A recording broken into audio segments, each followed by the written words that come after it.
Welcome back, friend. You are watching Rajput classes. Now today we'll start new topic, that is effect of electric current. Okay. So before starting the actual content, here yes. So here first of all we try to know what do you mean by electric, and then next is what current. So electric means what? Electric current or electric, especially electric and current. If you know very well about the electric current, then you can tell me. Otherwise, we'll try to see the meaning of each word, electric and then current. Do you know what do you mean by electric current? Okay, leave it. So here we discuss about what electric means. What here? The flow of charge. The flow of charge. That is what electric. That is what electric. And now current. We are indicating current like as capital I. Okay. So when we discuss about electric current, it means what? We are dealing with the charge, but in a specific amount. In a specific amount. Like before going through the Ohm's law, we are having a basic and fundamental mathematical equation about current. That is what? Yes, current is inversely proportional to, yes, R means resistance. R means resistance. Here I means current. Okay, it is inversely proportional to resistance. What do you mean by inversely proportional? If R is increased, then I will be decreased. That is the inversely proportional nature. Okay. So how many materials we are having, they are allowed to electric current passing through it? Means we give them a specific name, that is what? Conductor. We say them, that is what? Conductor. Or sometimes we use word good conductor. Okay. Sometimes we use good conductor. For example, yes, copper, Yes. aluminium, silver is a very great popular, but we are not use practically. Why? Because of it's so costly. Okay, leave it. We are not dealing with cost. Now here we are dealing with copper and aluminium. Okay. For example, suppose assume here we are having a copper wire. Okay. If I want to pass a electric current, means I through that conductor, then we know very well here the flow of electron is opposite to flow of current. अगर आपका current left से right travel कर रहा है इस conductor में, तो यहाँ पे इलेक्ट्रॉन का फ्लो का जो डायरेक्शन होगा वो राइट टू लेफ्ट होगा, उसके अपोजिट होगा. ये बात आपको याद रखनी है अच्छे से. ओके. अब इसके अराउंड जो इलेक्ट्रिक फील्ड जनरेट होगी, अगर ये इंसुलेटेड नहीं है, इसके ऊपर से कोई कवर नहीं है, जैकेट नहीं है, तो इसके अराउंड जो इलेक्ट्रिक फील्ड जनरेट होगी वो होगी एंटी क्लॉकवाइज. कैसी होगी? Anti clockwise. ओके. अगर अपवर्ड करंट का फ्लो है तो इलेक्ट्रिक फील्ड उसके अराउंड कैसे जनरेट होगी? Anti clockwise. अगर डाउनवर्ड है तो क्लॉकवाइज. ओके. ये राइट हैंड थंब रूल के हिसाब से भी अगर देखा जाए, अपवर्ड अगर फ्लो है इलेक्ट्रिसिटी का, करंट का, तो इलेक्ट्रिक फील्ड जनरेट होगी अराउंड उसके एंटी क्लॉकवाइज. अगर डाउनवर्ड होगी तो क्लॉकवाइज. ओके. अब कंडक्टर मींस व्हाट? अगर आप उसकी डेफिनेशन बनाना चाहो या उसकी डेफिनेशन क्या हो सकती है कंडक्टर की, तो हम ऐसा बोल सकते हैं, yes, a substance or a material which allows passing through the electric current or heat. जितने सारे इलेक्ट्रिसिटी के गुड कंडक्टर्स है वो सारे के सारे हीट के भी गुड कंडक्टर्स है. इतना भी आपको याद रखना है. ओके.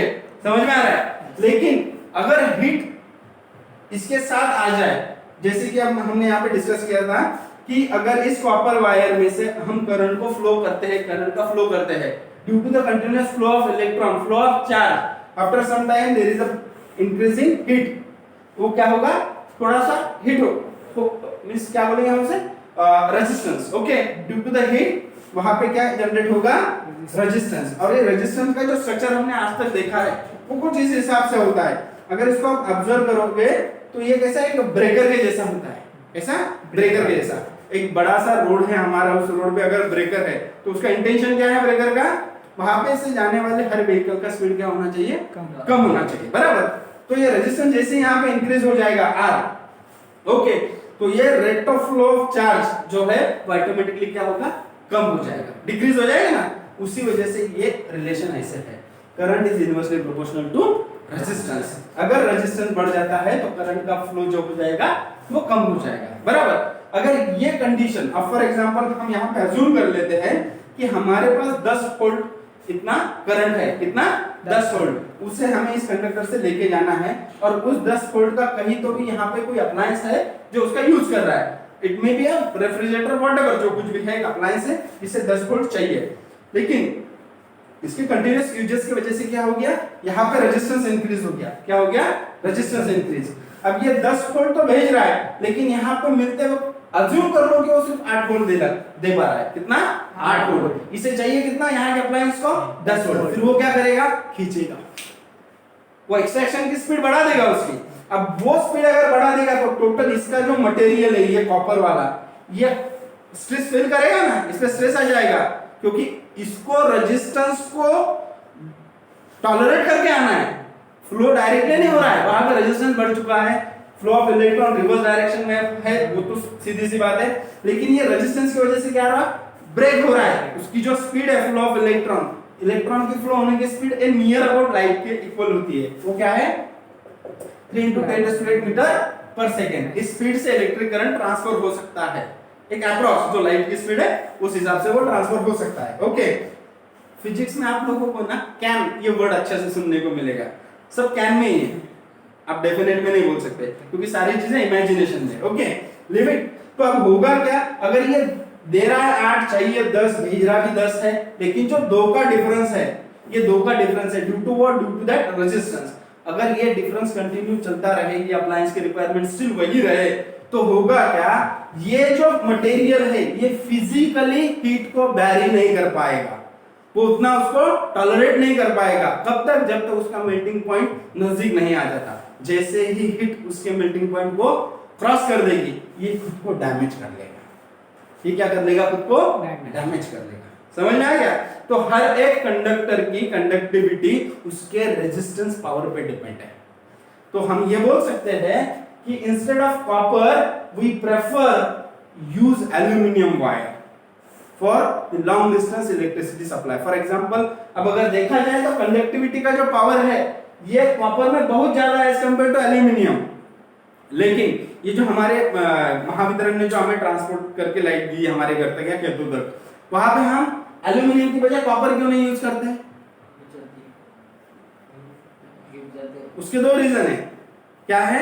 एक तो वो रेजिस्टेंस को टॉलरेट नहीं कर पाएगा ज्यादा देर तक, दोनों 3 रीजन बन सकते हैं। दूसरा क्या है, कॉपर एटमॉस्फेरिक चेंजेस का इफेक्ट डायरेक्टली दिखा देता है। अगर आप देखो रेनी सीजन में कॉपर का खुला वायर अगर होगा तो कार्बन डाइऑक्साइड की वजह से क्या हो जाएगा, उसका एक कवर हो जाएगा और करंट पास होने में दिक्कत होगी। जो भी यूजर है, रिसीवर, वो करंट प्रॉपर नहीं ले पाएगा क्योंकि वहां पर उसको वो करंट मिलेगा ही नहीं जितने अमाउंट में चाहिए उतने अमाउंट में, बराबर। हम उसे डे टू डे लाइफ में वर्ड यूज करते हैं कार्बन, ओके। कार्बन का एक शील्ड जमा हो जाएगा जो कि उसके यूजर को, क्लाइंट को उतना चार्ज नहीं लेने देगा। और तीसरा, ये इंडिया में हो सकता है maybe, okay. Scientific reason तो वो उसका रेन की वजह से है, एटमॉस्फेरिक चेंजेस उस पर डायरेक्टली अफेक्ट गिराते हैं, इस वजह से हम कॉपर नहीं यूज करते हैं। लेकिन अगर आप गल्फ कंट्री ऐसे रिच कंट्रीज को अगर देखें तो वहां पे कॉस्ट पे मैटर नहीं करती, बराबर, फिर भी वो लोग कॉपर नहीं यूज करते। क्यों? क्योंकि ये नेचर के अगेंस्ट है, ओके। लेकिन इंडिया में और एक तीसरा रीजन हो सकता है कॉस्ट। क्या है? कॉस्ट। कॉपर का कॉस्ट एल्यूमिनियम के कंपैरिजन में बहुत ज्यादा है। अगर खुले में ऐसा कॉपर छोड़ दिया जाए तो इट मे बी चांस कि लोग उसी में ना चुरा ले, ओके। ये हंसने वाली बात नहीं, फैक्ट है, यहाँ पे ये हो सकता है, ओके। तो साइंटिफिकली भी ये पॉसिबल नहीं है हमारे लिए, इकोनॉमिकली भी पॉसिबल नहीं है, ओके। तो हम आसानी से यूज कर लेते हैं एल्यूमिनियम। अब इसे यूज करते हैं तो हम गरीब है इसलिए नहीं, इसके कुछ एडवांटेजेस भी है। इसका मेल्टिंग पॉइंट डेफिनेटली कॉपर से ज्यादा है, मींस रेजिस्टेंस को टॉलरेट करने का, हीट को टॉलरेट करने की एबिलिटी इसकी डेफिनेटली प्रॉपर से ज्यादा है। दूसरी चीज इसका मेल्टिंग पॉइंट हाई है। तीसरी चीज अगर ये पानी में भीग भी जाए, कंटिन्यूस ह्यूमिडिटी में भी अगर रहे तो इस पे एटमॉस्फेरिक नेचर का जो है चेंजेस का कोई इफेक्ट होता नहीं है आसानी से। ओके, समझ में आया यहाँ तक? तो ये चीजें थी कंडक्टर से रिलेटेड। ओके, अब कंडक्टर को अगर हम एक उसके क्या बोल सकते हैं मैकेनिज्म के हिसाब से अगर देखा जाए तो कंडक्टर का जो एनर्जी बैंड का स्ट्रक्चर होता है, क्या एनर्जी बैंड का स्ट्रक्चर होता है कंडक्टर में, जैसे कि हमारे पास दो बैंड है, एक है यस वैलेंस बैंड। कौन सा बैंड? Valence band. आप 9th स्टैंडर्ड में पढ़े होंगे शायद, Newton octet rules of Newton, Newlands octet rule पढ़े हो ना? क्या है ऑक्टेट? यस, क्या पढ़ते हैं उसमें? ये कंडक्शन है। क्या है ये? Conduction band. ये है वैलेंस बैंड। अगर आप कॉपर और एल्यूमिनियम को देख लो तो कॉपर और एल्यूमिनियम में ये जो दो बैंड होते हैं, कंडक्शन बैंड और वैलेंस बैंड, ये ओवरलैप होते हैं। क्या होते हैं?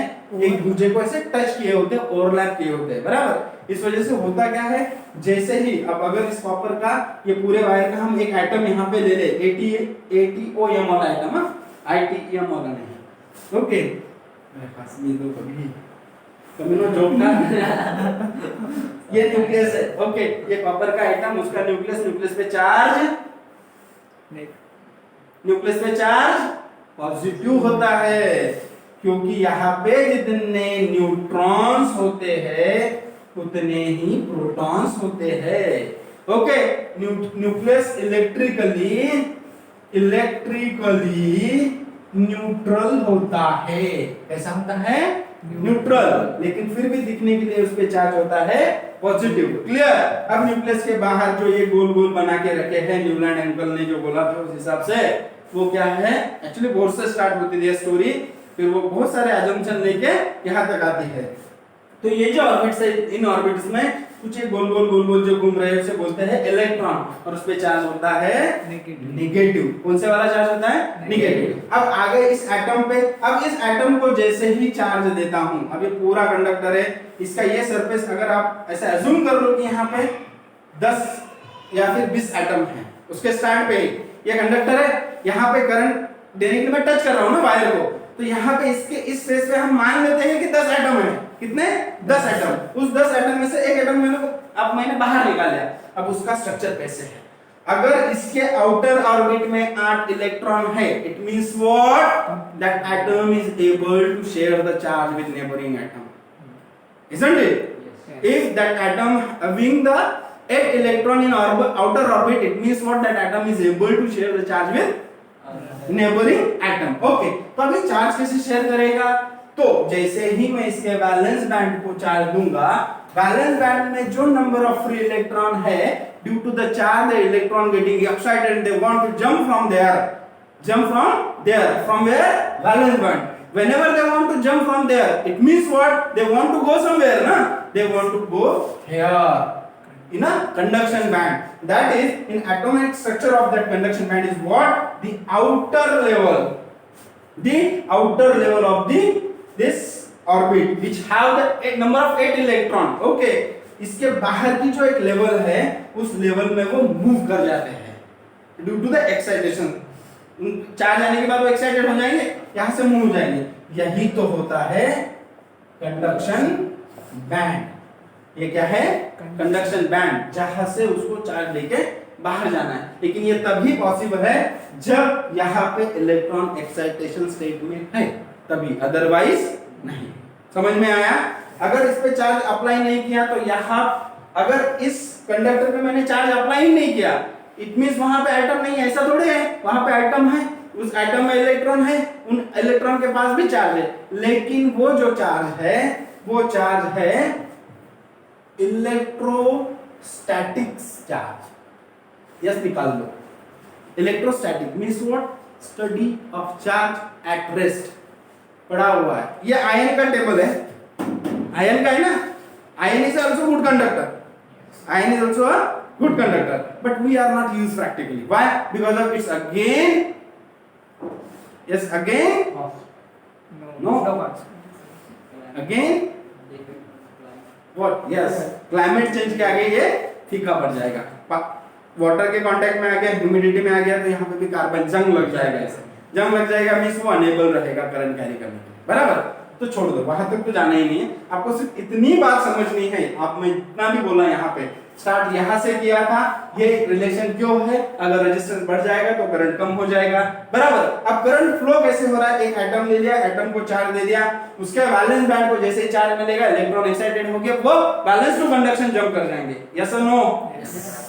तो वो जंप करने का मैकेनिज्म ये वाला है, समझ में आ गया। ओवरडोज नहीं हो रहा है, आसानी से जम रहा है ना, ओके। इसे अगले लेक्चर में कंटिन्यू करेंगे।